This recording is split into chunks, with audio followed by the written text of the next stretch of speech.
पण प्रत्येक वेळी असा हट्ट नाही हा करायचा, वेड्यासारखं अजिबात वागायचं नाही। मी त्या घरी परत पाऊल ठेवणार नाही आणि यात काहीही बदल होणार नाही। ताई अगं अजून किती वर्ष? ऑलरेडी 7 वर्ष झाली आहेत। आता तर जिक्स पण बाहेर आलाय ना। ताई ताई प्लीज आईला कर ना ग माफ। जानू, गेली 7 वर्ष आपण बोलतोय ना एकमेकींशी, तसंच एकमेकींना भेटतही राहू। ताई अगं पण आईचं काय? तू अजून किती वेळ तिच्यावर अशी चिडून राहणार आहेस? तिला खूप वाईट वाटतंय, का कळत नाहीये ताई तुला? हे बघ, तुझ्या आनंदाचा दिवस आहे की नाही, प्लीज आज हा विषय नको प्लीज। बरं, मी नाही काही बोलणार या विषयावर। मला सांग, जिक्स कसा आहे ग? कसे असणार? जेलमधनं आल्यानंतर खूप वेगळं वाटतंय त्यांना बाहेरचं सगळं। साधं गादीवर बसायला सुद्धा इतकं अवघडल्यासारखं होत होतं त्यांना। बेडवर बसून ना जरा उगाच पाठ दुखते म्हणजे। सवयच नाही ना राहिले। गेली 7 वर्ष त्यांनी जेलमध्ये इतकं भोगलंय ना, त्याचा विचार जरी मी केला ना तरी मला कसं तरी होतं। त्यांनी तर इतकं सहन केलंय अगं सगळं की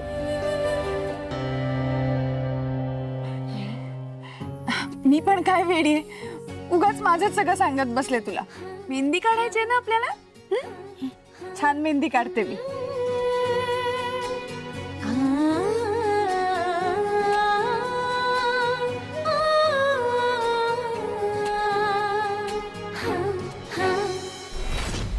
कुठे गेली ही अशी न सांगता? जीवाला नुसतं घोर लावते ही पोर। आई नका ना टेन्शन घेऊ, जानू ठीक असेल आपली, आणि येईलच ती इतक्यात। एखाद्या मैत्रिणीकडे गेली असेल ती। अरे मला कळत नाही, पण आज मेहंदीचा कार्यक्रम आहे, कशाला जायचंय आता मैत्रिणीकडे? कुठल्या संकटात नसेल ना ग? नाही आई, जानूताईंना काय बी होणार नाही, तुम्ही नका काळजी करू। होय, तू नको टेन्शन घेऊ, आम्ही तिला तिच्या मैत्रिणीकडे शोधून येतो। चल व्यंकित। हरीश दादा थांब, मला माहिती आहे ती कुठे गेली आहे। काय? कुठे? माहिती? तुला माहिती ती कुठे? चल मग आपण जाऊया, मला घेऊन चल। आत्या माझ्या बरोबर आल्या आणि जानू खरंच भावनाताई बरोबर असेल तर भावनाताई चिडेल आणि दोघींच्यात परत वाद होतील। विश्वा, अरे काय झालं? काय विचारते मी? तुला माहिती आहे ना, मग चल ना आपण निघूया। आत्या मी जातो आणि घेऊन येतो तिला। नाही नाही, मी येते म्हटलं ना तुला। माझी मुलगी अशी न सांगता का निघून गेली मला कळायला नको? तू मला घेऊन चल, मला बोलायचंय तिच्याशी। हो आत्या, मी आधी घेऊन येतो, मग बोला ना तुम्हाला जे बोलायचे ते। विश्वा, अरे तुला कळत कसं नाहीये? माझी मुलगी न सांगता जाते, तसंही ना तिच्या मनात काहीतरी विचार सुरू होते आणि तिच्या मनातली घुसमट मला कळायला नको का रे? अशी न सांगता जाते, काय चाललंय तिच्या मनात?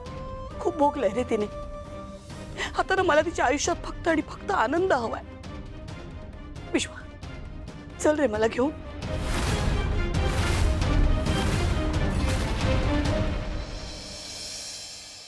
झालं। आई शपथ, हे कसली भारी मेहंदी काढलीयस तू। खूप छान काढलीयस mehndi. Thank you thank you thank you thank you. किती तो आनंद, किती तो उत्साह, किती ते प्रेम, हे सगळं जरा राखून ठेव तुझ्या विश्वासाठी। ताई काय ग तू? बरं जानू, मी ना तुझ्या मेहंदीत विश्वाच्या नावाचं फर्स्ट लेटर काढलंय, शोधून दाखव। हो का? कुठे आहे बरं? सापडतच नाहीये मला तर। अच्छा, सापडतच नाहीये? नाटक करतेस ना? मोठी बहीण आहे मी तुझी, कळतंय मला सगळं। हो ग ताई, गंमत केली तुझी। पण खरं सांग जानू, विश्वाचं प्रेम कळायला जरी तुला उशीर झाला असला तरी लेटर शोधायला मात्र बघता क्षणी तुला सापडलं होतं की नाही?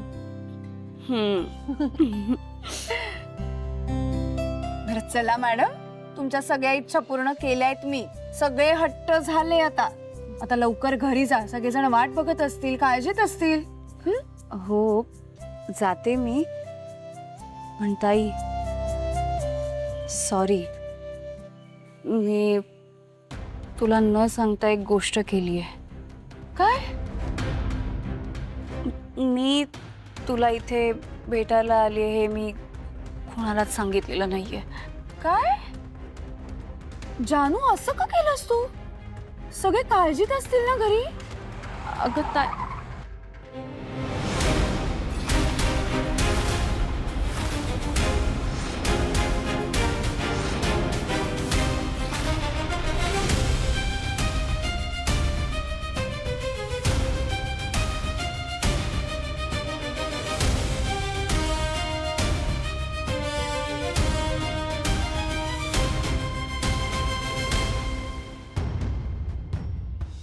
कशी आहेस भावनाताई? मी ठीक आहे. विश्वा, तू हिला इथे शोधत आलायस ना? वेडीच आहे रे ही जानू. जानू अगं, मला मान्य आहे की तुला आईला काही सांगून येता आलं नाही, पण निदान विश्वाला तरी सांगून यायचंस ना? ताई अगं कसं सांगणार होते मी?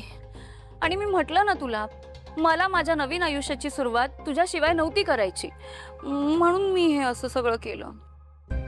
बरोबर आहे तुझं जानू, पण मला तरी सांगायचं ना. घरी जो केओस झाला तो होऊ नसता दिला मी. सगळे टेन्शन मध्ये आले तर, आणि आत्या ती तर पॅनिक व्हायला लागली. Okay okay okay, I am sorry. Sorry मला नको म्हणूस. विश्वाला आणि घरी जाऊन सगळ्यांना म्हण. घरी सगळे काळजीत असतील ना ग जानू. 7 वर्षांपूर्वी तुझ्या आयुष्यात जे वादळ आलं होतं ना, त्यामुळे सगळे तुझ्या बाबतीत खूप काळजीत असतात. तू मला आधी प्रॉमिस कर, इथून पुढे घरातनं बाहेर पडायच्या आधी कुणाला तरी सांगितल्याशिवाय तू बाहेर पडणार नाहीस. ओके, मी प्रॉमिस करते, मी पुन्हा असं नाही वागणार. पण प्लीज आता तू चिडू नकोस ना. अरे वा, स्वतः आधी वेडेपणा करायचा आणि मग मला म्हणायचं चिडू नकोस. ओके, माझं चूक. 1 मिनिट, आज माझी मेहंदी आहे ना, मग आज माझ्यावर कुणीही चिडायचं नाही, अजिबात रुसायचं नाही. बघतोयस ना तुझी होणारी बायको किती डांबरट आहे. स्वतःच्या चुका लपवण्यासाठी हे सगळं करते. काय आता ताई, आलिया भोगासी असावे सादर. हा डांबरटपणा बहुतेक आयुष्यभर सहन करावा लागेल. ए, तू मला सहन करणार आहेस? बरं विश्वा, मला सांग, घरी सगळे खरंच खूप काळजीत आहेत का? हो ग ताई, घरातले सगळेच टेन्शन मध्ये आलेत. आत्या तर रडायला आली होती माहितीये. सॉरी, खरंच सॉरी. पण ताई एक सांगू का, जानू कोणालाही न सांगता तुला भेटायला आली यामागे खरंच एक जेन्युइन रिझन आहे अगं.